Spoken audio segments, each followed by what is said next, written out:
به نام خدا. سلام عرض میکنم خدمت دوستان و همراهان همیشگیمون در کانال آموزشی معجزه. مرتضی تقیلو هستم، مدرس ریاضی و فیزیک. امروز هم با یک کلیپ آموزشی دیگه در خدمت شما دوستان عزیز خواهم بود. بخش دوم اعداد گنگ و گویا امروز تقدیم حضورتون خواهد شد. ببینید اون چیزی که امروز من قصد دارم در موردش صحبت کنم به این صورت است که همونطور که در سوال میبینید، سوال میگه که جذر کدام اعداد گنگ و کدام اعداد گویا هستند. در کلیپ قبلی اعداد گنگ و گویا خدمتتون عرض کردم که اعدادی که مربع کامل نباشند در واقع جذر اونها گویا نخواهد بود و گنگ خواهد بود. به عنوان مثال رادیکال 2 رو مشاهده میکنید. از اونجایی که عدد 2 یک عدد مربع کامل نیست، بنابراین رادیکال 2 رو ما به عنوان یک عدد گنگ خواهیم شناخت. خیلی خوب. به همین ترتیب عدد رادیکال 3 رو هم چون یک عدد مربع کامل نیست، بنابراین عدد رادیکال 2 هم گنگ خواهد، رادیکال 3 و رادیکال 2 هم گنگ خواهند بود.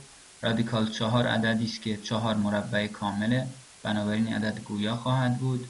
رادیکال 5 هم به همین صورت چون 5 عدد مربع کامل نیست، گنگ خواهد بود. اما اونچه که من امروز میخوام در موردش صحبت کنم اعداد اعشاری است که بین اینها قرار میگیره. یعنی ببینید اون چیزی که من میخوام امروز بررسی کنم، ببینم آیا عدد رادیکال 2 ممیز 2 دهمی که من مینویسم، یا به عنوان مثال عدد رادیکال 2 ممیز 25 که بین این عددها واقع هست، این اعداد اعشاری در چه صورتی گنگ و در چه صورت گویا ممکنه گنگ بشن، ممکنه گویا بشن.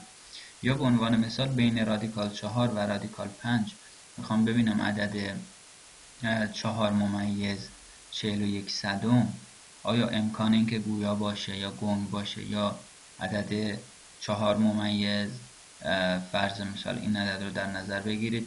میخوایم ببینیم اینها شرایط گنگ و گویا بودنش رو به چه صورت بایستی تعیین بکنیم. خیلی خوب. ببینید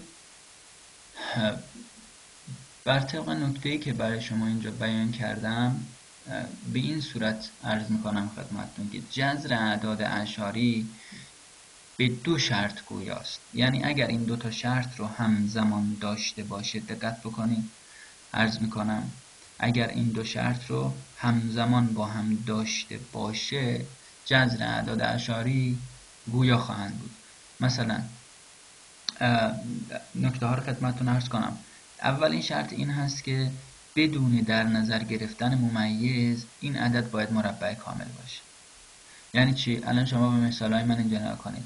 202 ممیز 25 بدون در نظر گرفتن ممیز به عدد 225 تبدیل میشه که مربع کامل هست. پس شرط اول رو داره. شرط دوم هم میگه که تعداد رقم ها بعد از ممیز بایستی زوج باشه. یعنی بعد از ممیز شما تعداد رقم ها رو بشمارید، یک رقم 2 هست، یک رقم 5. 2 رقم وجود داره بعد از ممیز، بنابراین تعداد ارقام بعد از ممیز زوج هست. دوستان اشتباه نکنید، منظورم 25 نیست که فرده، تعداد رقم ها رو دارم عرض میکنم.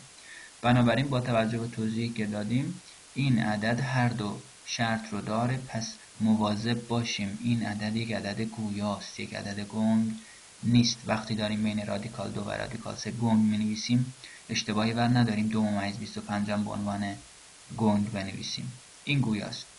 خب عدد بعدیمون رو ببینید. شرط اول رو داره، یعنی بدون در نظر گرفتن ممیز 225 عددی مربع کامله. ولی شرط دوم بعد از ممیز یک رقم وجود داره، یعنی تعداد ارقام فرده، بنابراین این عدد نمیتونه گویا باشه و یعنی در حقیقت گنگ خواهد بود. خیلی خوب. عدد بعدی هم به همین صورت اگر بررسی کنیم، بعد از ممیز 2 رقم داره که تعدادش زوج هست، بدون ممیز مربع کامله، پس گویا خواهد بود. این عدد بدون ممیز مربع کامل هست، ولی بعد از ممیز تعداد ارقام فرده، پس این عدد گنگ خواهد بود. 2 ممیز 21 هم خودتون بررسی بکنید. فقط نکته‌ای که اینجا میخوام بگم، ببینید بعضی از دوستان میپرسن میگن خب این 1.44 صدم که شما میگید بعد از ممیز 2 رقم داره، ما میتونیم یه صفر اضافه کنیم که بشه 3 رقم.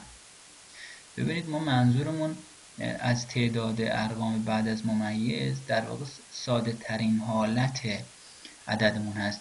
میدونیم که 440 هزارم رو اگر ساده بکنیم خواهد شد 44 صدم. ما منظورمون این هست، نه اینکه صفر اضافه کنیم که تعدادش فرد بشه. خیلی خوب، همین مطلب امروز همین بود. امیدوارم که استفاده کرده باشید. دوستانتون رو به کانال آموزشی معجزه معرفی کنید. خودتون هم همچنان عضو کانال ما باقی بمونید. سعی میکنیم ویدیوهای بیشتری براتون درست کنیم. سوالهاتون رو سعی کنید ارسال کنید برای من. من از روی سوالهایی که شما در واقع برای من ارسال میکنید، آیدی من روی تلگرام هست مرتضی LH9.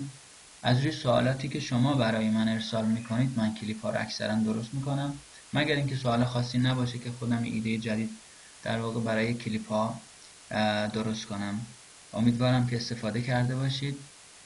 در ضمن اینکه تدریس آنلاینمون انشالله از این هفته، یعنی از امروز، دوباره ثبت ناممون رو شروع میکنیم. از روز شنبه به ترتیب اولویت افرادی که درخواست میدن به آیدی خصوصی بنده نسبت به کلاس آنلاینشون در واقع اقدام خواهیم کرد. موفق و مؤید و پیروز باشید.